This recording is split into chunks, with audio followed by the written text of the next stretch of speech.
உங்கள் வாழ்க்கையில் நடப்பவை அனைத்துமே அனுபவங்கள் மட்டுமே. அனுபவமாக மட்டும் பாருங்கள். உணர்வு பூர்வமாக அதற்கு அடிமையாக வேண்டாம். அனுபவம் உங்களுக்கு என்ன தந்தது? என்ன கற்றுக்கொண்டீர்கள்? அதிலிருந்து என்ன உணர்ந்தீர்கள்? என்ன மாற்றமை செய்ய போகிறீர்கள்? இதை மட்டுமே ஆராய்ந்து கொண்டு வந்தால் உலக வாழ்க்கை உங்களுக்கு எவ்வித பாதிப்பும் தராது. எனது எனது எனது எனும் ஆகும்போது மட்டுமே அது ஆபத்து.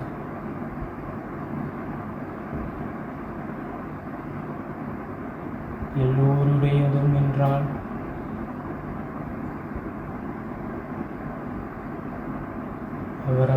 அவரவர் பயணத்தை மட்டும் கவனித்துக் கொண்டிருந்தால்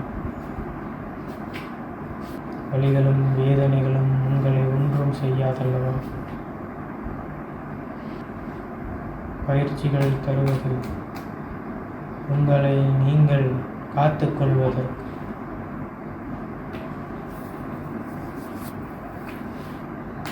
உடல் தூய்மை பெற்றால் மனம் தூய்மையடையும். மனம் தூய்மையடைந்தால் சிந்தனை சிறக்கும். சிந்தனை சிறத்தால் அனுபவம் மேம்படும். அனுபவம் மேம்படும் போது ஞானமே உங்களை தேடி வரும். உங்களுக்கான நேரத்தை செலவிட கற்றுக்கொள்ளுங்கள். பயிற்சி போடும் போதும் சரி, உணவு உண்ணும் போதும் சரி, மூலிகைகளோடு உறவாடும் போதும் சரி, உணர்வு பூர்வமாக லயித்து போங்கள்.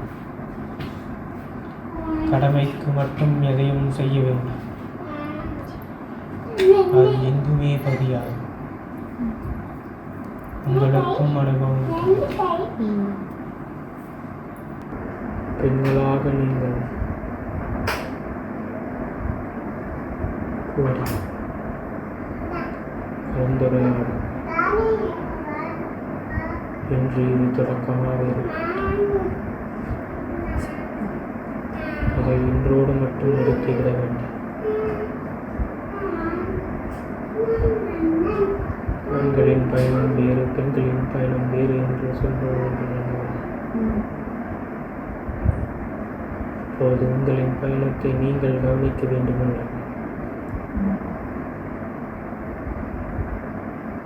கவனிக்க தொடங்குங்கள்.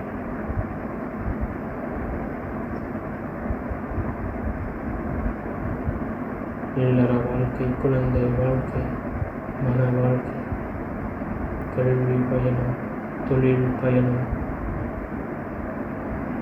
என எல்லாவற்றிலும் நாங்கள் போதித்த கல்வியினை பயன்பாட்டுக்கு கொண்டு வந்துவிடுங்கள். இப்போது நீங்கள் பயணிக்கும் பயணமே வேறு மாற்றிக்கொள்ளும்.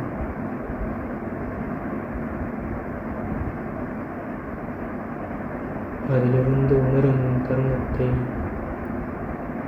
அவ்வப்போது எங்கேனும் பதிவேற்றுக் கொள்ளும். எழுத்து வடிவில் இருந்தால் அல்லது அதை இவ்வாறு சத்சங்கம் நடக்கும் பொழுது எல்லோரிடமும் பகிர்ந்து கொள்ளும்.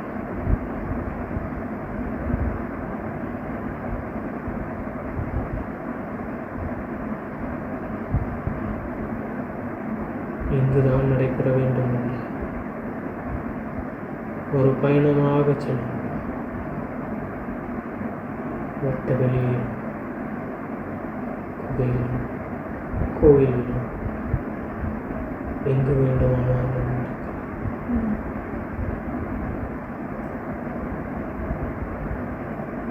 உங்கள் வசதிக்கு எங்கு உங்களால் மனம் திறந்து பேச முடியுமோ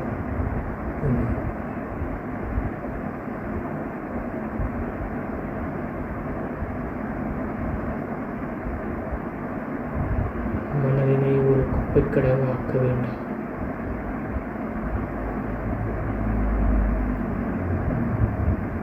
எதையும் உங்களுள் பதித்துக் கொள்ள வேண்டாம்.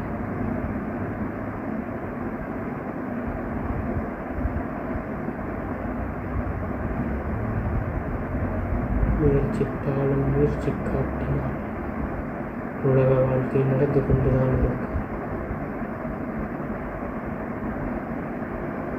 அதில் உங்களுடைய கவனத்தை மட்டும் செலுத்திக் கொண்டு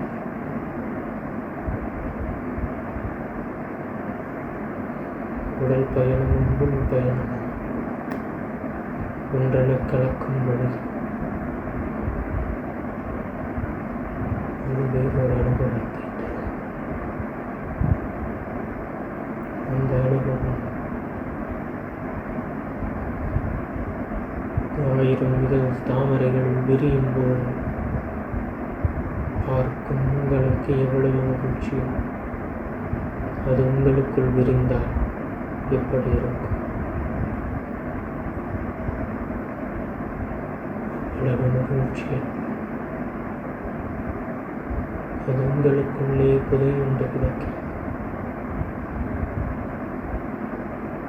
தட்டி எழுப்பும். இன்றிலிருந்து ஒரு மாதம் நீங்கள் மாற்றம் கொண்டிருந்தால் அதனை எழுத்து வடிவமாக எழுதி ஷண்முகனிடம் பகிர்ந்து சரி, அதை அவன் வாசகர்களிடம் பகிர்ந்து கொள்வான்.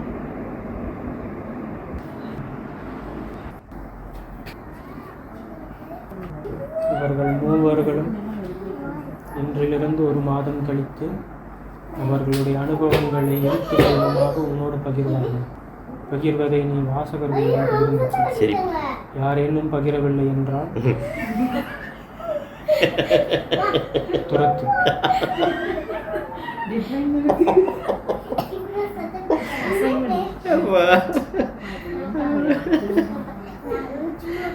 இனி உனது பதிவு ஒவ்வொருவர்களுடைய பயணமாக இருக்கட்டும். வாசகர்கள் படித்து தெரிந்து கொள்ளட்டும். ஆமாப்பா. பிறகு அவர்களே உன்னோடு அவர்களின் பயணத்தையும் பகிர்ந்து கொள்ளலாம். அந்த அனுபவம் சொல்லும்போது எல்லா அனுபவமும் எதையெல்லாம் நீங்கள் அனுபவம் என்று கருதுகிறீர்களோ அது எல்லாவற்றுமே அனுபவம் தான். உணவிலிருந்து, குளியலிலிருந்து, காமக்கழிப்பிலிருந்து, குழந்தைகளை பார்க்கும் பொழுதிலிருந்து உறங்கும் வரை மரணம் கூட ஒரு அனுபவம் தான். ஒரு மாதம் தான். வயது எத்தனை? எப்போது இப்பயணத்திற்கு தொடங்க ஆரம்பித்தார்? எத்தனை வருட காலம் ஆகிவிட்டன?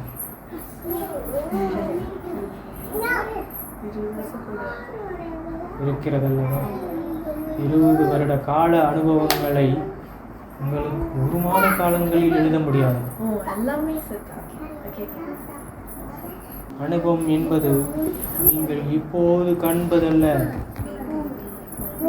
ஆரம்ப தொடக்கத்திலிருந்து நீங்கள் ஏற்பட்ட மாற்றங்களை காண்பதுதான் அனுபவம். அப்போதுதானே நீங்கள் என்ன மாற்றம் கண்டீர்கள் என்பது காண முடியும். அதற்குத்தானே இப்போது சத்சங்கம் செய்தீர்கள். அதற்குள் மறந்து விட்டீர்கள். அதாவது இந்த ஒரு மாசத்துக்குள்ள நடக்கிறது மட்டுமா அப்படின்னு அதனாலதான் வந்துருச்சுப்பா. ஒவ்வொரு நிமிடமும் உங்களுக்குள் நடந்து கொண்டிருப்பதை உணர்ந்து கொண்டே இருந்தது. இதைத்தானே நாங்கள் கற்று விடுகிறோம். உறப்போக்கில் செய்வதல்ல வாழ்க்கை.